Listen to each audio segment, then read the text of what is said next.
You're now warping in to Fine Time.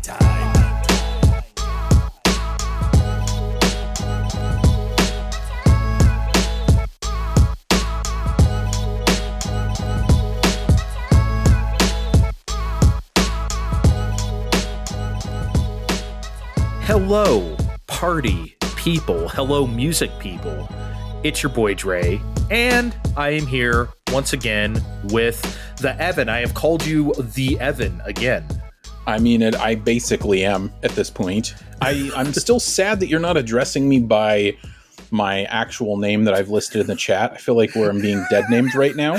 I cannot say again, just like last time, where I can't say Billy Zane is joining us on Fine Time. I also cannot say DJ Khaled is joining us on Fine Time. I feel like that's false advertising. Yeah, okay, fair. Even though this is another one. So, you know. He is... I don't want to get started on him. I promise everybody there are no DJ Khaled songs in our list on this episode. I guess I'll take off 6 songs from my list here. Okay. Just fill up. Make your own personal DJ Khaled EP. Do you even know 6 DJ Khaled songs? No. Okay, me neither. I'm just going to put that out there. I got to be real. I barely know like 2. Yeah, I really don't. That's but an anyway, appropriate amount of DJ Khaled songs to That know. is an appropriate amount.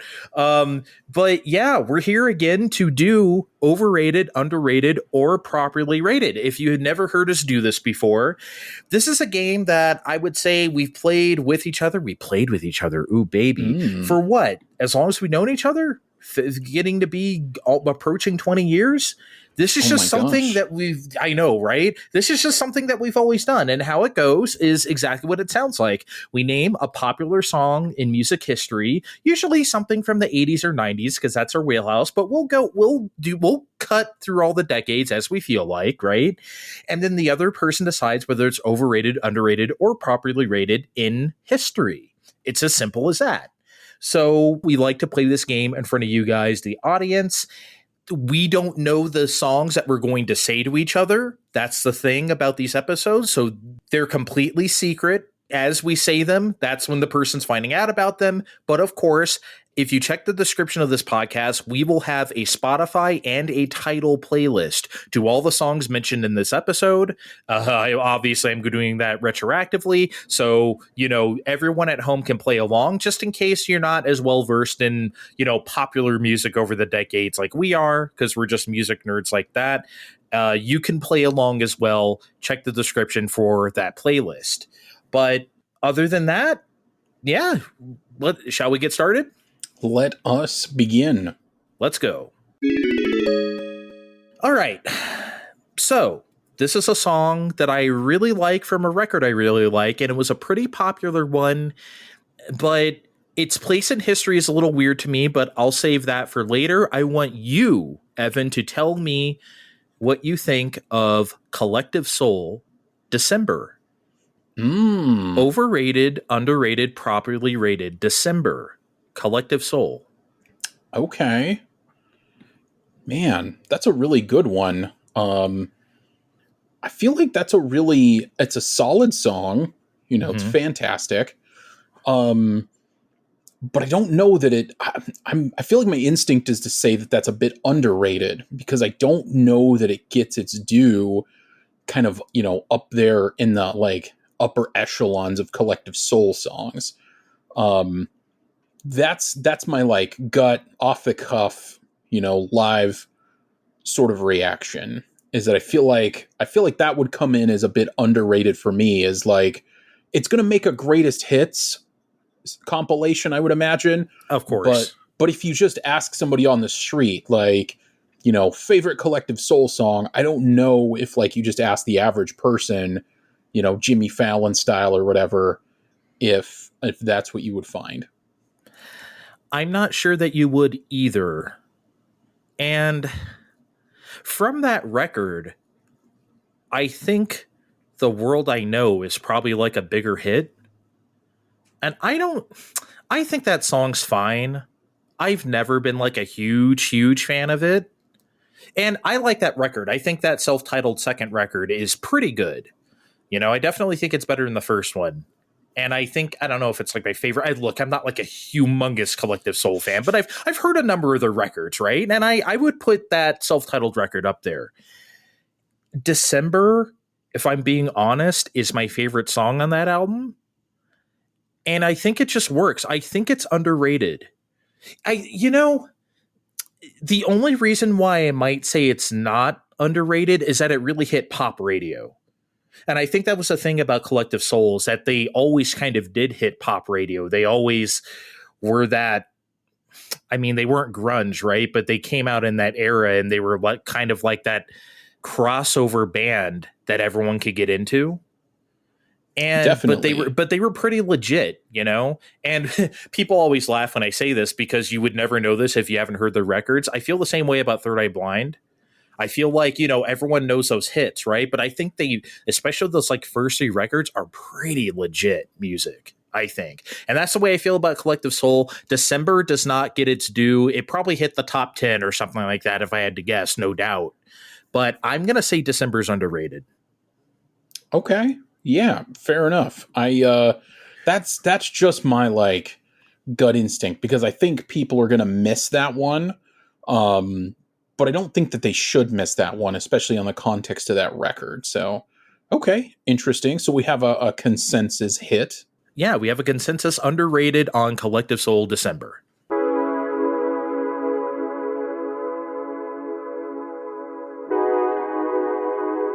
All right, perfect. You ready for your challenge song? Challenge, give it to me. Give me physical challenge from Double Dare. All right, here we go. How about this? How about Michael Bolton? How am I supposed to live without you? Oh man. Okay. I think you know a little bit about me, and I really like this song. As cheesy as it is, I think through any music discussions on this show, I think people know I love cheesy pop balladry, and that's as cheesy as it gets. It's pretty cheesy. It's pretty cheesy. Even in that genre of that time period, it's like the cheese. It's the king of cheese. What is it? The Parmigiano Reggiano of pop ballads, right? I'm going to say it's properly rated. I think it was as popular as it should have been. It made sense why it was so big. I don't know if it's like Michael Bolton's signature song or anything. Does he have one? I don't know if he has one. He just has a boatload of hits, right? Does he have have a boatload of hits? Does he have one that people go to? It's like, this is the Michael Bolton song. I feel like this might be kind of on that list, though. Really? Yeah, I feel like this might be it. So, and I'm going to save some of my commentary on that for. No, go ahead. I for now I'm saying properly rated. Go ahead, say it. Okay, so my thoughts on this song, as I was kind of parsing my thoughts on this, is I feel like this might be a bit overrated. And kind of here's why. So I think when I think of Michael Bolton hits, as you mentioned, he has a boatload of them. I feel like a lot of Michael Bolton's covers are maybe actually a little better than some of his original material, which isn't to say that his original material sucks. I just think that, like, if you're looking through the list, like, he's got a fantastic cover of Otis Redding's Sitting on the Dock of the Bay.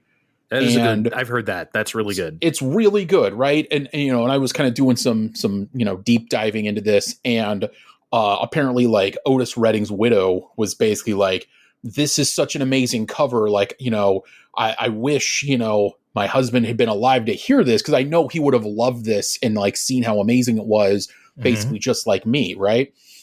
And so he also did, a fantastic cover of Percy Sledge's When a Man Loves a Woman, which I think maybe might vie for, like, How Am I Supposed to Live Without You as sort of a signature song. But that's also a cover. And so when I think of some of the, like, Michael Bolton originals, some of those are a bit more on the lyrically overblown kind of side, right? So we've got How Am I Supposed to Live Without You, right? Just, like, listen to that title. Yeah. And then we get some other stuff like Said I Loved You, But I Lied. And Can I Touch You There? Like, I feel like we're seeing sort of a trend line with these songs that they're like, if Michael Cera's dad, like, you know, was did it like a Maury Povich style DNA test, and like Michael Cera's dad wasn't actually his dad, I feel like Michael Bolton could be a candidate based on those songs. Right. Yeah. I mean, the thing is, I laughed because I'm going to say it. I love both those songs. Can I Touch You There? I thought that was ridiculous at the time. And I was like a budding teenager, not really knowing how to touch anyone anywhere. And I was thinking like, that sounds let alone stupid. Consent check. Yeah. He should have just named the song Consent. That's what he Consent by Michael Bolton, his like fucking cologne that he never released but should have. Oh my God. And I Said I Love You But I Lied. That's, you know what? That's the Michael Bolton jam for me. I Said I Love You But I Lied. If I'm going to be honest, because it's so stupid. Anyway, though, how am I supposed to live without you? I understand what you're saying about like his catalog and his covers. I just think that even when the song came out, people still like to dunk on it, because even at the time, people were like, "Man, this is so Michael Bolton." He was almost like a punchline. Like him and Kenny G, like those dudes were like considered like the butt of jokes. John Tesh. Right. Yeah. Like that sect of music was always like a joke. But honestly, I've always liked that stuff. And I will say that How Am I Supposed to Live Without You has its proper due. I think we kind of forgot about it, and we deserve to forget about it. It's properly rated. Okay, I'm going to stick with Overrated, but only slightly. And as a random piece of music trivia that I stumbled upon that I think you will appreciate, given some of the things you brought up. This is just the wild nature of the music business. Apparently, Kenny G introduced Michael Bolton to like one of his ex-wives, wildly enough, which also like makes total sense, right? Like it's simultaneously like a wow, but also of course he did. Yeah, I am. You can see I am not surprised to hear that news at all. Of course, yeah, you're right. Of course he did. Let's move on to the next song.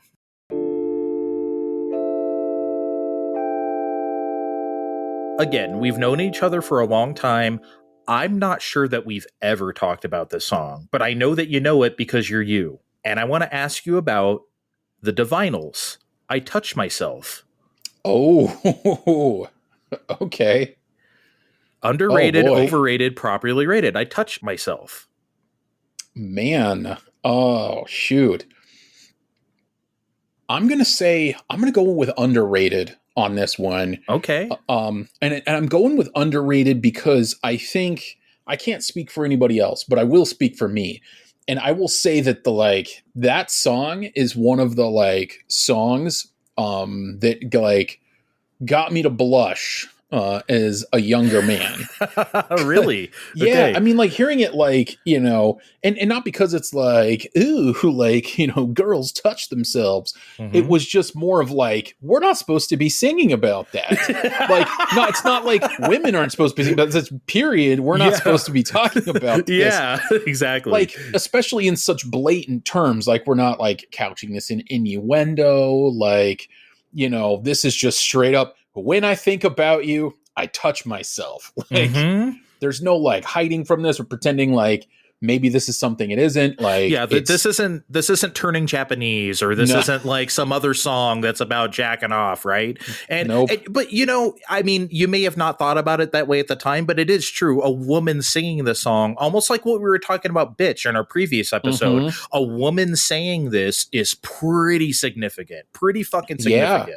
It is definitely. And I think, I don't know. I think in a way, that maybe that did sort of subconsciously add into, the wait a minute, that may have really called it out. But, so I wonder, I think for some people, some people might miss the fact that it's a well-constructed song. It's, it's pretty catchy. we've got good vocals and good vocal delivery going on. It's a nice little bop. And I think if this had been in like Madonna's repertoire, I think we just would have been like, yeah, of course. Mm-hmm.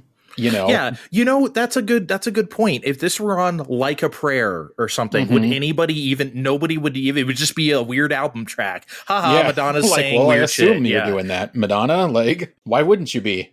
I would say it would be on Erotica, but you've heard that record and that's all breathy and when I think about you, I touch myself. Like, it would be like that, it would be like Justify My Love style.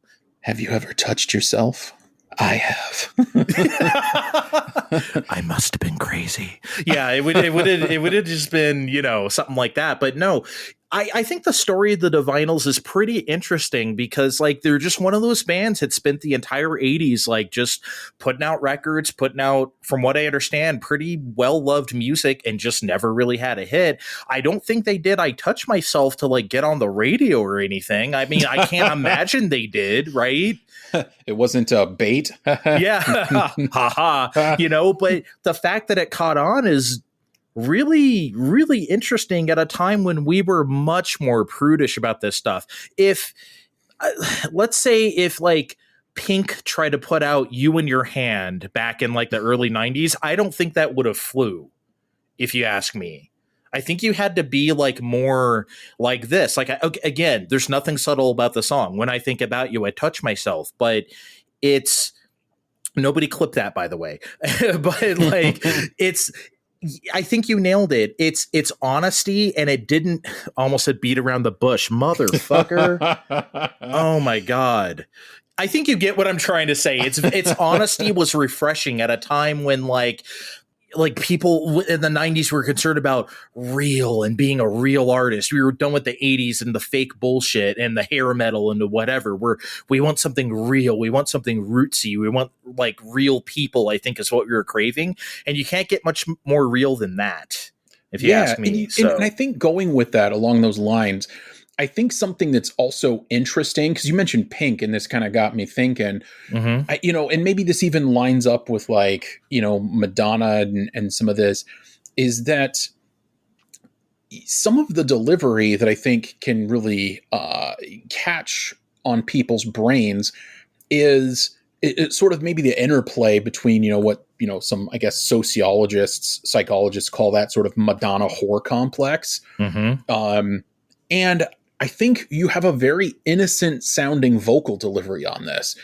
Pink can be really like in your face, like, like, hey, raise your glass, like, let's get drunk. And like, yeah, fuck that guy. Like, what are you going to do about it? You want a knuckle sandwich, bro? Like, that's very much her attitude. Whereas like this gal seems like, oh my gosh, this like, this girl touches herself. Like, huh, okay. Yeah. You know what? It sounds like a confessional. Yeah. It sounds like a church confessional, doesn't it?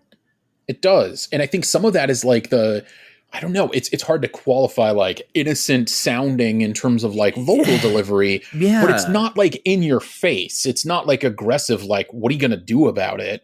It's like, this is like, I'm kind of letting you in on like almost like a diary entry or something like that. Yeah. It doesn't sound like I think voyeuristic is maybe a bit too strong, but it definitely sounds like we're peering in on something, for lack of a better term. Yeah, you're right about that. And maybe that's more acceptable in some ways.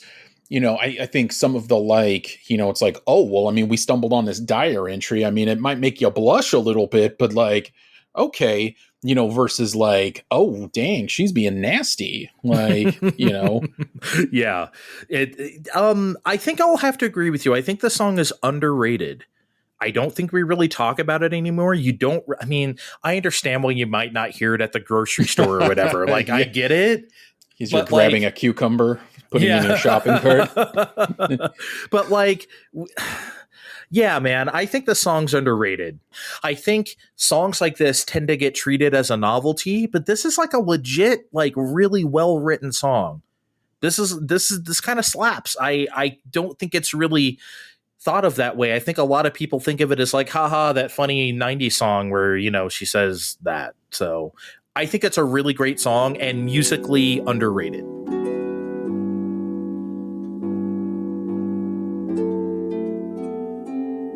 right. Excellent. So I decided to do something a little bit different for this next one, because normally I would try to kind of stick with the format of like, hey, we're looking at something, that's very much from the past, but it's not every day that we can have a sort of cultural, zeitgeist kind of moment.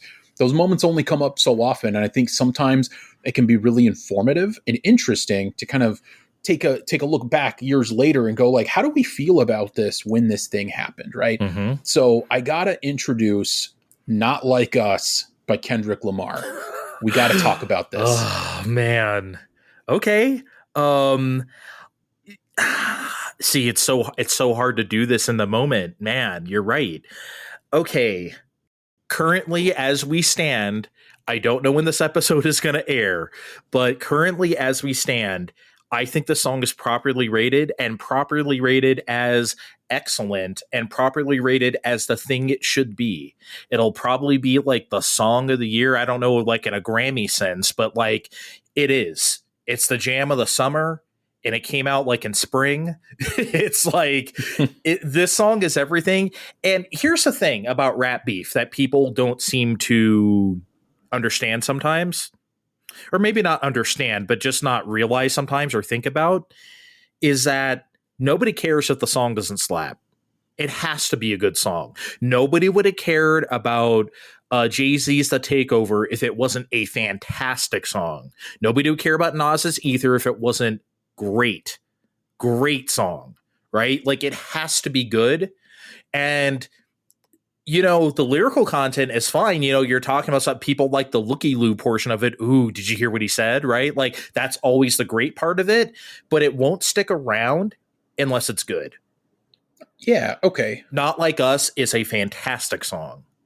Absolutely. And that was one of the things I wanted to kind of talk about with you and kind of calibrate on is, we've seen some very impactful, kind of diss tracks in rap history, right? We've seen like No Vaseline, Yep. We've seen stuff like, as you mentioned, Ether, we've heard stuff like Hit 'Em Up, Oh, so yeah. Hit 'Em Up is a great song. Yeah, right. And the things that, as you mentioned, the things that we're kind of remembering, they do have to slap, right? Because if we're looking at this this timeline of the Kendrick Lamar and Drake beef, if you listen to some of the previous tracks, right? Like there's a reason why this one is the one that went like full tilt nuclear and maybe not so much like, Meet the Grams, which I thought Meet the Grams had some of the most scathing stuff I've ever heard. It's pretty, yeah. Like it is one of the most savage, like as he's laying out, like directly addressing Drake's family, telling him like, this is your dad, man. Like, I feel sorry for you because this guy sucks. Like, and here's the 10 different ways that he sucks. And let me address like his son, his daughter. Like, I was just like, he went in. He went all in. And here's the thing, though. Remember that, like, Not Like Us. Well, that's the thing. I think it's because they were so close together. I think Meet the Grams is also a really good song. Maybe it's not as good as Not Like Us. But I do think it's not just that it's scathing, it's that it is a good song too. It's just that Not Like Us happened and it's like, okay, this shit's over. This shit is fucking over. And some of that has to be danceability, right? Like Not Like Us is much more of like a club banger.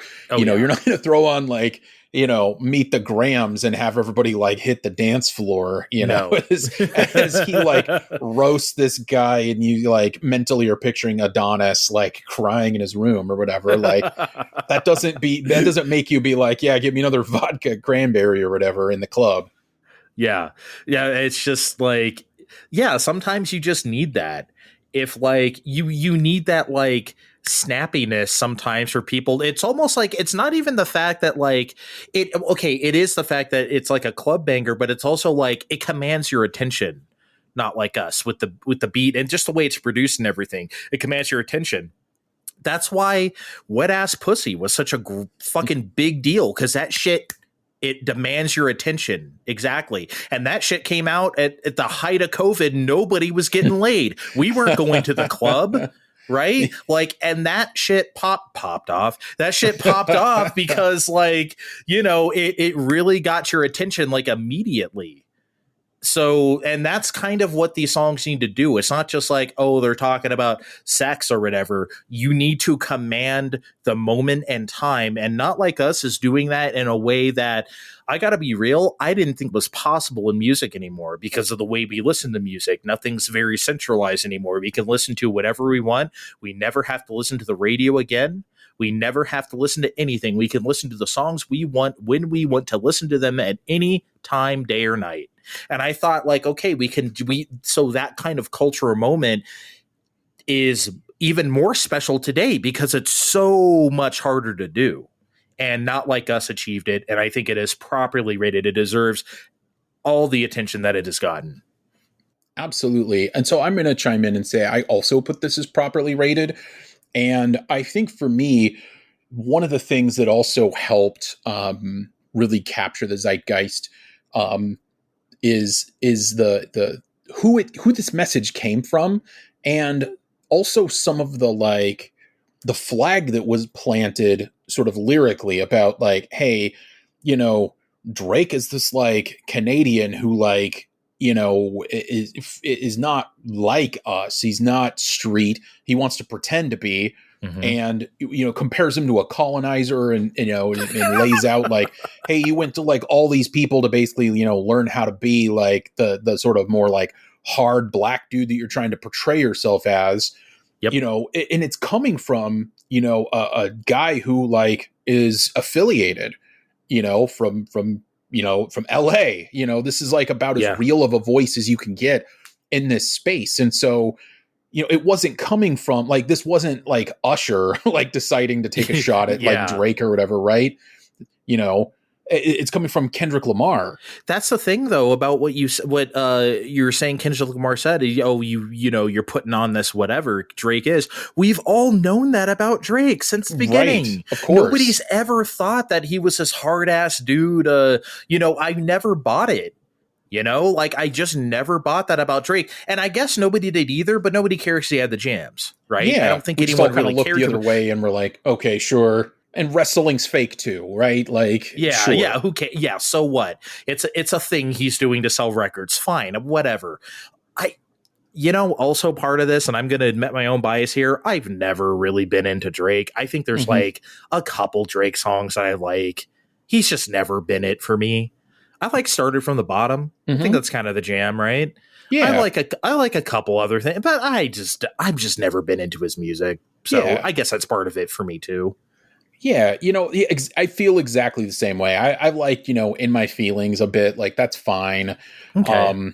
You know, I've liked, I thought God's Plan was kind of interesting. Like there's a few songs that he's added, been like, okay, I can kind of see why you're big and like, this is kind of a jam, but it's fine. You know, like never enough to like justify that level of like superstardom for me exactly. But definitely not for my personal tastes. Whereas, you know, for me, like To Pimp a Butterfly is a fantastic, phenomenal album, like from start to finish. And that's not even looking at the rest of like Kendrick Lamar's discography. Like he's an actual poet and an excellent wordsmith. And, you know, and he has the credibility, right? It's like an MMA fighter calling out like a WWE, you know, you know, you have Anderson Silva. If he was like being like, bro, you're not hard, to like Hulk Hogan, it's like, yeah, that's an appropriate person to make that commentary. You know? Exactly. Yeah. So I think we agree. Not Like Us, properly rated.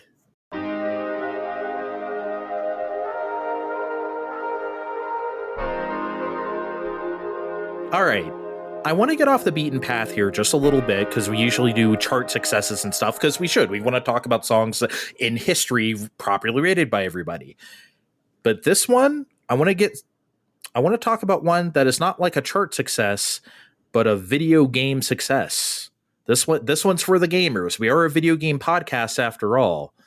So I want to ask you about a song from years back that maybe is, for a lot of people, the first vocal theme they ever remember in a video game. I want to ask you about Hikaru Utada's Simple and Clean. Hmm. I'm going to be honest. I'm not sure that jumps out at me. What, like, The Kingdom Hearts song. Oh, okay.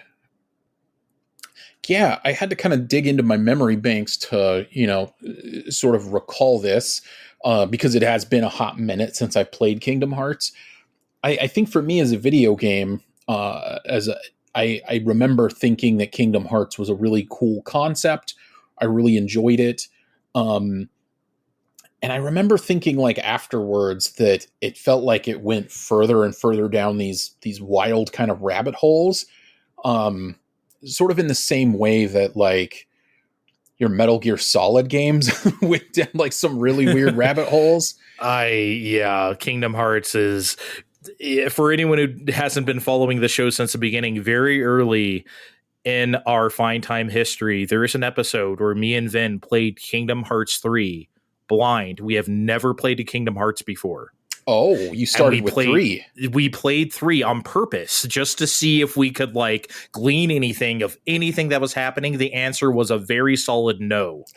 And we had a hell of a time with this game, and that was the whole point of doing the show. So yeah, we are not Kingdom Hearts fans. I don't think any of us, me, Steve, or Kevin on Fine Time, certainly not Vin. It is not our thing. I remember when it came out, and I remember like thinking like, oh, Disney is, Squaresoft, there's Final Fantasy characters. This seems like it should be good. And it was not what I wanted at all. But this song, the Simple and Clean, I remember this. As far as the United States goes, this has to be the first song from a video game to get like any sort of notoriety. It has to be. I mean, can you think of anything before 2002 that had the sort of panache? Because I don't think that existed. Yeah, I don't know about widespread.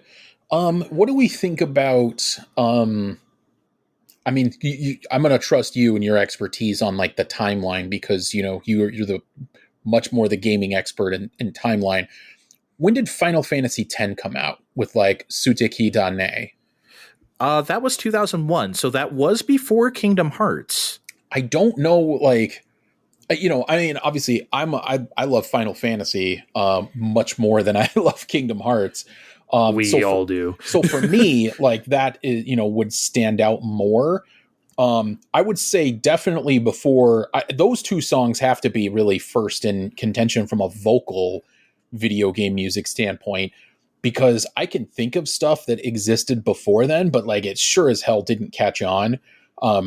Stuff that I would think of would be like I Am the Wind from Castlevania Symphony of the Night, maybe. I think you remember that? End credits. Nobody cared about that song. No, that game was not nearly popular enough to ever. And that song isn't. I don't know. I don't think that song's that good. So whatever. No, it's real cheesy. I think also Parasite Eve, there was a song that was vocal on that. That song, I think that's okay. It's not like my favorite or anything, but I think that song's fine. Yeah, I think it was like Somnia Memorias or whatever one. I think Simple and Clean though really like set the bar. It did, I think, because and at the time, I'm 20 years old. It's cool to hate stuff. I didn't hate Simple and Clean, but I was definitely like, oh man, y'all never heard J-pop before? Like I was being that guy. So like, hey, but everyone starts somewhere, right? Now looking back on it, I think Simple and Clean is actually just a tad underrated. Just because it became so ubiquitous to the point of like, of course. And I think it's better than that. I think it's a really good song on its own. And like for 2002, think about what was happening in music at the time. If that sort of like actually slipped on like the radio, would anyone bat an eyelash? I don't think so. Absolutely. It fits the time, and it was just the right song at the right time. And I think because of that, because it's so of the time, I think it's a tad underrated. I'm going to go underrated too. And part of why I'm going to say it's underrated is I think, it's from what I understand, it's used in several Kingdom Hearts songs. It's very much, I think, associated with the franchise. And I think maybe a good litmus test for evaluating this might be, can this, song stand on its own, outside of this? And, I think it's very clear that, that doesn't really exist with like I Am the Wind and some of these other songs. Maybe, okay, so like this just popped in my head, off the cuff. There is a song, maybe, I don't know if this was widespread enough. You'll have to kind of let me know your thoughts. The Best Is Yet to Come from Metal Gear Solid. That was vocal. That's during the ending track, very haunting Celtic vocals. Yeah, I don't think that was like, even in gamer circles, I don't think that was like a huge deal. I mean, people know of it and knew of it at the time, but I don't think that wasn't even as big as like what's it called from Final Fantasy IX, Memories of Life, or or Suteki Dane. Like, I don't think it's like on the level of those, because of course maybe because those are just Final Fantasy and that's the way it goes. But shit, I think I would have heard someone talk about I Am the Wind quicker than that one from Metal Gear Solid, even though I think that's a better song. Yeah, and we do have some like Final Fantasy vocal jams. We have Eyes on Me from Final Fantasy VIII. Yes. That was also one, but which I really like. I like those Final Fantasy songs, but I don't know how, kind of how widespread. And also, I don't know, for at least some of those, I don't know how much those would exist in like the ecosystem outside of like the context of the video game. Part of that is, I think, are these in English or Japanese? Suteki Dane is like in Japanese, and then Eyes on Me is in English. I Am the Wind is. There are a few, but well, the thing is with Simple and Clean, there is a Japanese version called Hikaru. Oh, so it has a different chorus melody and everything. So it's kind of a substantially bit of a different song, I would say. That's cool. Yeah, but ours is Simple and Clean, and it has it's more I don't know. I don't think something like Hikari probably, forgetting the fact that it's in Japanese, probably could have hit on American radio, but I think Simple and Clean for sure could have. I think they calculated it that way. They wanted that to be big, and it was as big as a video game song could have been in 2002, but I think it deserved more, and so I'll say underrated. And I think it also would have been timelier. It would have been more of the time if you would have taken it out of the video game and handed it to a radio station. Yes. Eyes on Me, I think, is a beautiful song. I love it, and I have a special place in my heart for it. I would have liked it if I would have heard it on any radio station, but I bet like most of America would have been like, what? Even though it was in English, I think they just would have been like, Eyes on Me ain't happening. No. Simple and Clean though, I think that would have turned some heads. That's very 2002. It's 2002 as fuck. Anyway, yeah, underrated for me.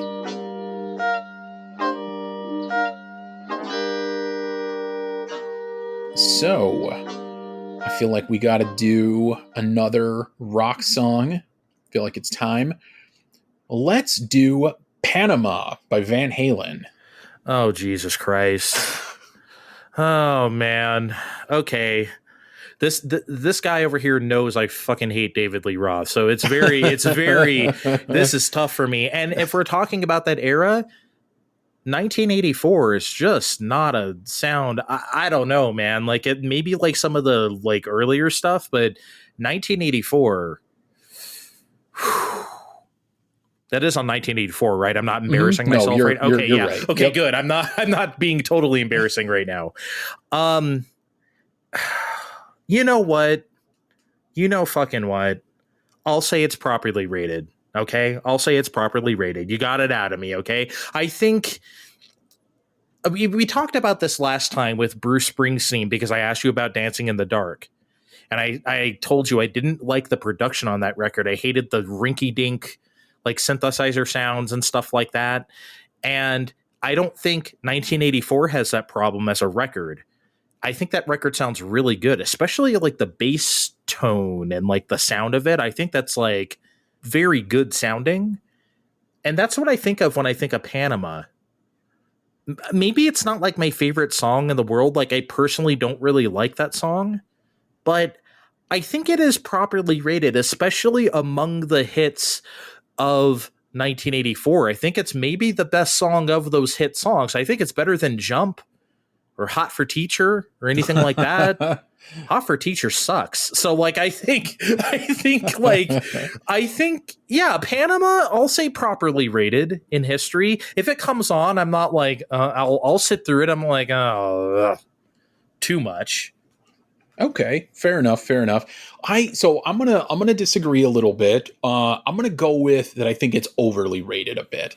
Okay. And here's why. I think you and I have talked before outside of the context of this podcast. We've talked about U2, of course. Yeah. And we've talked about, I still haven't found what I'm looking for, and how you feel like that song just doesn't really go anywhere.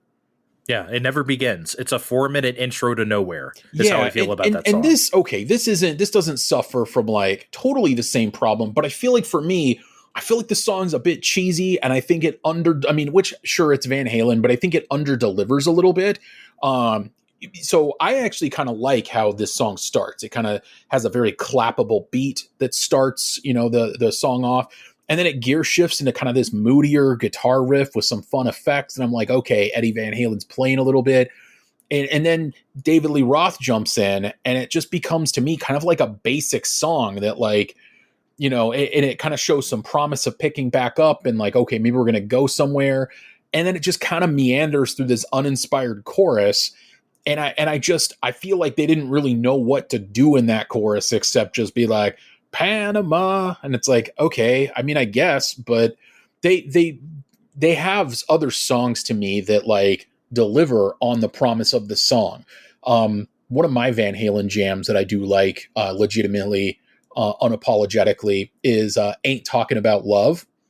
Mm-hmm. Like, I've always liked that song. To me, that's a song that like kicks in and knows where it wants to go. And to me, Panama is a song that had some really cool ingredients in it that they could have capitalized on. And then they just decided to do like kind of phone in like a kind of basic like pop rock song. But that basicness is why it hit so well. That's why it was on every radio station, pop stations, everything. I think that's why. That's true. It was such a big hit. It was so basic in a way that everyone could sing along. If I'm thinking of like the Sunstrip rock era, I think Panama is just kind of one of the like songs that pop up in my head. I think it's just like quicker than I would like some other hits. I just think that hits upon it's definitely of its time. Yeah, it hits it hits a certain time. It's what is Panama about? I don't know. So who cares? Funny. Okay. I mean, I was like, if you're asking that seriously, no. If you actually know, but I was just saying that from the perspective of like the listener, like who gives a shit what this is about? But no, if you actually do know, tell me. Yeah. Apparently it's about a car. So, and there's some, kind of suggestive lyrics in there, but, kind of about, I guess, David Lee Roth, popularly, was kind of, asked like, why are all your songs that you write about like, chicks and money and like fast cars? And he was like, I actually really haven't written a song about cars. So I'm going to write a song about a fast car. And so he decides to write fucking Panama. And I guess there's a point in the song where you kind of hear like the car and some of the spoken word stuff or whatever. Mm-hmm. And the car is actually, I guess, like, I think Eddie Van Halen's like Lamborghini or something like that. So it's supposed to be like sort of a car song, which for me is kind of ironic because it's like this song never really like gets in gear in the way that I would want it to. Like you're singing a song about this badass car and like you don't actually like really fully go for it. Like you're kind of splitting this down the middle, and yeah, it's really accessible and it's one of your big hits, but I think they've written better songs, and I think this song is a little overrated for me as a result of that. So, okay, final verdict: overrated. You need to do the Phoenix Wright judge gavel, like I don't even have that sound. I wish I had that on the soundboard. I'd play it. Yeah, I'll say properly rated. I think it hit a certain time at a certain way, and I think that deserved. Oh my God! Put the hammer down. Here's a hammer. Okay, here we go.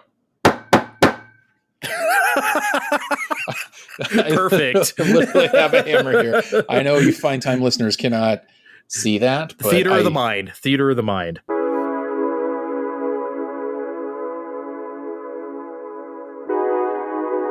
Okay, so earlier we talked about the Divinyls, and we talked about how they were just a band grinding it out in the 80s, and they finally broke through in the 90s. Shut up with I Touch Myself. And I want to talk about another band that spent most of the 80s trying to buy a hit, and they finally did in 1987. So I want to ask you about R.E.M's The One I Love. Ooh. Okay. Underrated, overrated, properly rated, The One I Love.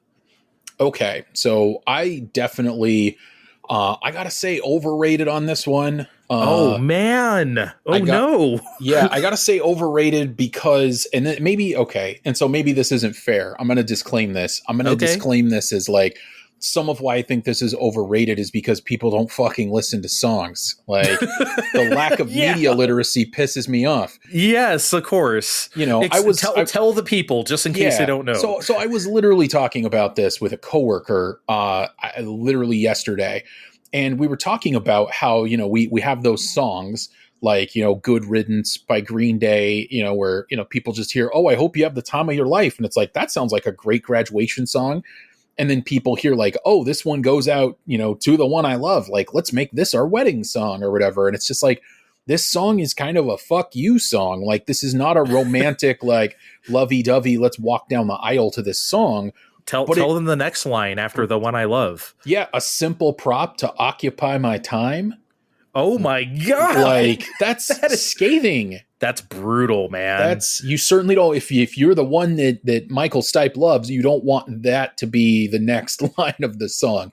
So, but people hear the song and it's like, oh yeah, we'll just throw that into the wedding mix or whatever. And oh man. And so for it to be such a hit and such a like R.E.M, I mean, it's not like an R.E.M. I wouldn't call it like, it's definitely not their signature song, but like, I think if you ask people to like maybe come up with like 10 R.E.M songs just off the street, I bet that would be listed somewhere in there. Well, it's their first big hit. As I said, it's their first top 10 hit. So like it kind of broke them through, and documents their fifth record. I'm sure it was like, man, we just been trying and you know, finally here it is. And I think that's for a reason. I think it hits that sort of late 80s pop rock sort of, I mean, they hadn't done like really, really poppy stuff yet, like they would on like Green and Out of Time, right? But they were starting to get there, you could tell. And I just think, first of all, what a great riff. I think it's one of Peter Buck's best riffs. I'm going to say that. Will you follow me there? Or? It's great. Yeah. I want to make this crystal clear for the audience here. My beef with this song is not with R.E.M. I love this song. I think it's fantastic. It's great songwriting. The audience is going to like make this one overrated for me. I understand. Look, I'm going to, if you were to ask me losing my religion, I'm going to say overrated immediately. I have to. Right. So like, it doesn't matter if it's fair or not. That's going to be my answer. So I understand where you're coming from. I would musically, I'm going to say just slightly underrated, just barely underrated, just because musically it's so tight and it's like, it gets it. Like I said, it's one of the best riffs he's ever written. I think the chorus, it's not a wordless chorus. It's a one-word chorus. The word is fire, but it feels like a wordless chorus. It doesn't matter. He could be saying anything. Mike Mills' backup vocals are just gibberish. It doesn't matter. That's great. It's the feeling of the song. It's the feel of it. It doesn't matter what the words are. Yeah, I'm going to say slightly underrated because of what you just said. If people are naming 10 R.E.M. songs, that probably they're naming 5, 6, 7 others before they name that one. And I think definitely it should be higher than that. So underrated, just slightly underrated. Do you think people would call out Shiny Happy People or The One I Love? Like which one would get recognized first? Shiny Happy People. Okay. Interesting. I think Shiny Happy People, just because it's more like, it may have not been a bigger chart success, but it was so ubiquitous of that, like, of them being popular all of a sudden, and them also doing like like the fuck you pop songs. Like, no, we're not just gonna do pop. We're gonna make like 60s yummy in your tummy, like the Archies, like pop songs, like the Monkeys and shit, you know, like so fucking pop that like it makes your teeth hurt. And I loved that they went full in on that. And Shiny Happy People is like the most of that. So I think people would remember that more than the one I love. Beautiful. It has been declared. It has been declared. Slightly underrated. You say overrated.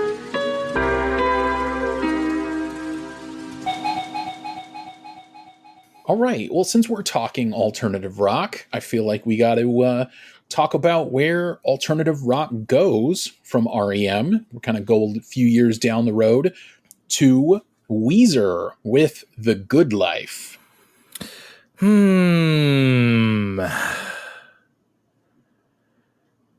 Man.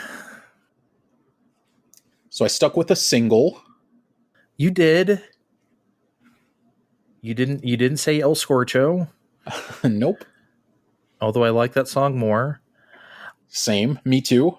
I don't know. This is a really tough one. This might be the toughest one you've ever asked me, honestly.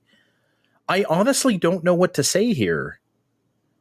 Like, yeah, this one was interesting for me too. I finally settled on something, but I'm curious where you land on this. I'm going to say properly rated. It wasn't that popular when it came out, and it didn't deserve to be. And that's not because it's a bad song. It's because in 1996, that was not it. I would argue in 1986 or 2006, that wouldn't have been it either. Like, I think Pinkerton was just destined to fail. This is not what anybody wanted to listen to. However, my bias here, and you know this, I think Pinkerton is overrated as hell. I think it's a really good record, but people put it on a pedestal that I do not think it belongs on. So I'm trying to move past that, and I'm just looking at The Good Life for what it is. It was a song. Look, it wasn't like unpopular, right? Like I saw the video here and there. I heard it on the radio here and there. It wasn't like a smash, but it wasn't like this absolute disaster. You know, that's the thing. People like sort of retcon now about Pinkerton. People think it's like the most disastrous, like worst selling record ever. That was not the case. It didn't sell great. It obviously didn't sell as well as the Blue Album, but it wasn't like that big of a disaster. But yeah, I think The Good Life, properly rated. I don't think it deserves to be remembered any more than it already is. Okay. Interesting. I love, not that big of a disaster. I feel like that would have been really funny on those stickers that, you'd see on the CD when you buy it at like Warehouse or whatever. Oh, I was thinking like a reissue, like the 25th anniversary of Pinkerton. Amazing. Not that big of a disaster. Not as bad as you think. Oh man, that's so good. So I listed this one as underrated. And so here's why I thought this was a little underrated. So I feel like this Pinkerton as a whole is a weird place for Weezer, because you have, their debut record, the one that throws them onto the scene and makes them, international superstars, is the Blue Album. Then we get this sophomore record where I think a lot of people, like the general public, was kind of like, what the hell is this? And then we get to the Green Album, which then re-catapults them back into the spotlight. And so we have this weird little dip with Pinkerton.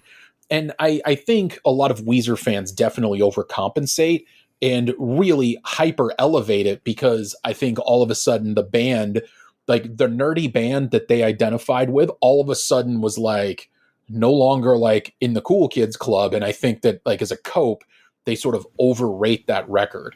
Yep. But that being said, I think the Weezer fans who do elevate Pinkerton, I think they're probably elevating Pinkerton deep cuts, like, Pink Triangle and stuff like that, which is fine. But I think The Good Life sort of gets shuffled off, even though it's a pretty decent pop song. And then I think, your regular folks don't even really know that Pinkerton exists for the most part, thanks to way bigger singles from the Blue Album, like Buddy Holly and the Sweater Song, or stuff like, Island in the Sun from the Green Album. So I think it just sort of like kind of floats on by. And I think while it might not have been like the thing at its time, and I would absolutely agree with you on that, I think it could have been a little bigger than maybe it landed at. Pink Triangle is a really good song, though. It is, you know, really like good song. I don't want it to sound like I hate Pinkerton. I really don't. It's just that, like, I don't know, man. I've always thought like Across the Sea is cringy. I've always thought, oh man, that it's practically problematic if you want to like, Rivers and his, you know, relationship to Japan and Japanese women in particular is. How is he not canceled? I don't know, man. I don't know, but you know, if we wanted to explore I want to that, lead that charge, but like some of the stuff I hear, I'm just like, man, it's a lot, man. Yeah, I don't know. I don't think I have much more in The Good Life. I like the video. That's fun. They're working at like a fast food place or something, right? I think, and then they have like good videos. Yeah, I remember that on MTV when they played videos. I'm gonna sound like a Gen Xer now. Kids are like, "Oh, mother's television." Yeah. The Good Life occupies the exact spot it should in Weezer history, and that's all I could say. It's properly rated. It's not rated very high, and it doesn't deserve to be. So, verdict: rated T for teens.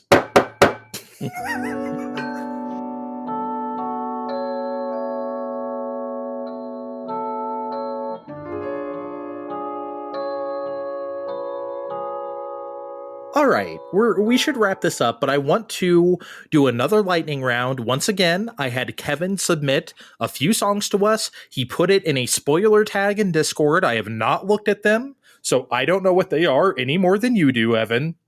So I'm going to look and see what they are and see if we can't do at least one of them, if not two. Okay?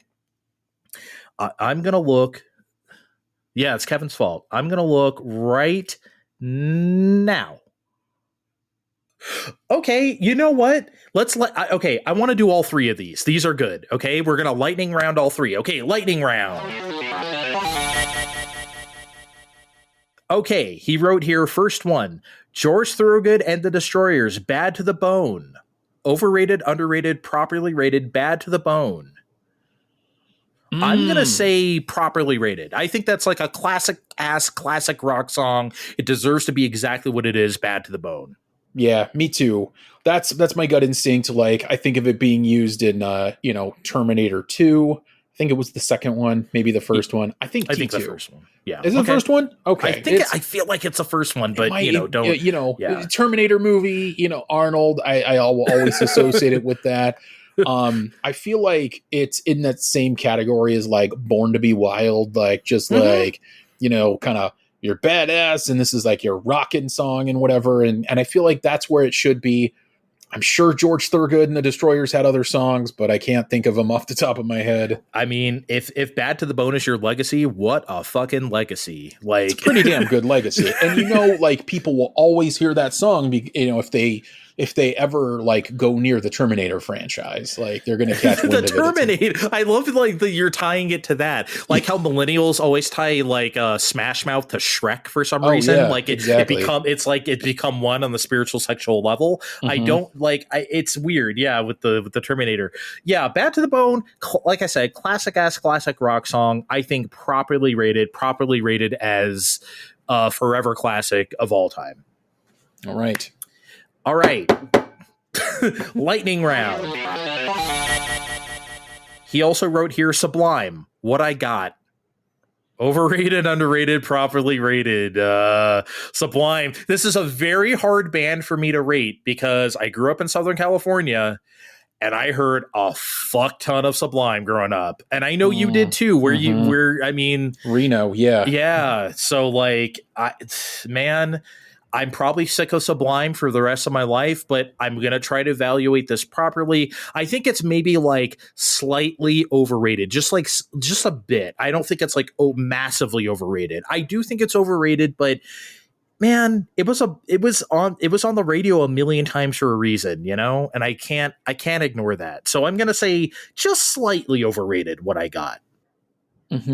Yeah, I'm okay, I'm going to try to like calibrate this to like be as fair as possible. And I think for me, I'm going to say it's properly rated, but like, I kind of have to like, grit my teeth to say that. I feel like the same way that you did for Panama, I feel like it's a similar thing because it's so overplayed and like everybody had that Sublime record.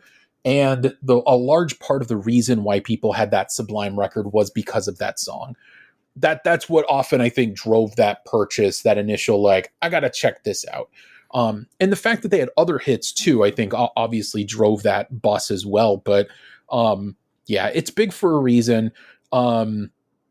It's not my least favorite song kind of from that sort of, time frame. I don't know. Like I'm going to go with properly rated, but there's so many more. There's so many more. I can see how much this hurts you. Well, because the thing is I actually like that Sublime record, and there's songs on there that I just think like I love so much more. Like I like Jailhouse, It's a good song. I like the LA Riot song, the April, whatever, 1992. Some 1992. Yeah, that's a good song. Yeah. I was thinking that. I always thought that was on 40 Ounces of Freedom. That's on the self-titled Sublime. I feel like it is. Maybe I'm just like, I feel like I'm probably wrong. I don't know my Sublime records like that. Okay, he's gonna see if I'm right now. It is on that record. Yeah, it's like track 5. Yeah, I was pretty sure because I listened to that record a lot. I don't know why I doubted myself. I don't know why I think of that as a 40 Ounces of Freedom song. I did anyway. Slightly overrated, but honestly, what can I say? It was popular for a reason, and I get it. Okay, last lightning round song, Old Dirty Bastard featuring Kelis, Got Your Money. Oh man, such a great song. Such a fucking excellent song. That song is perfect. His raps on that song are insane. What is he? He starts it off with he's like, I don't have a problem with you fucking me. I do have a problem with you not fucking me. Like, what the hell are you talking about? He's always so out of pocket. It's like him and Too Short both are like, when you Too Short, like the most out of pocket. Yeah, they're in the out of pocket category. Rest in peace, ODB, man. Yes, he was just. This song's great. Kelis's chorus is excellent. The Neptunes fucking killed it. I mean, it's, honestly, it's not even one of their best beats. I mean, look, they don't really have a bad one, right? But I would never say Got Your Money is like a top shelf one.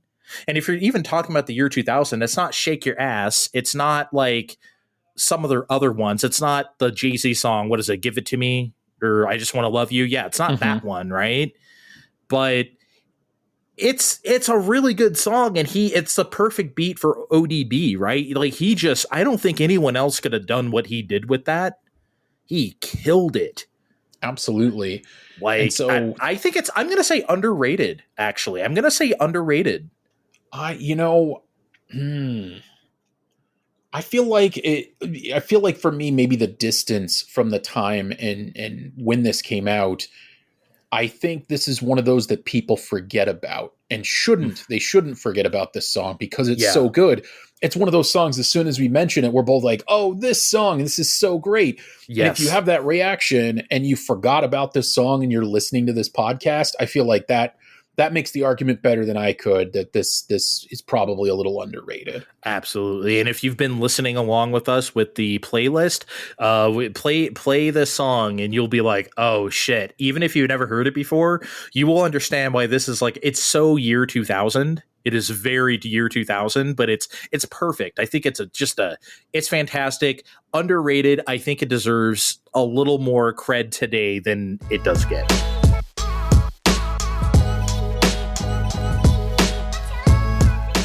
All right, I think that's going to do it. Evan, thanks for joining me. I love doing these with you. Hopefully you can join me again soon for another round of Overrated, Underrated, Properly Rated. But until then, check the description for our links to social media, and we'll see you next time. Bye. Fine Time, broadcasting worldwide.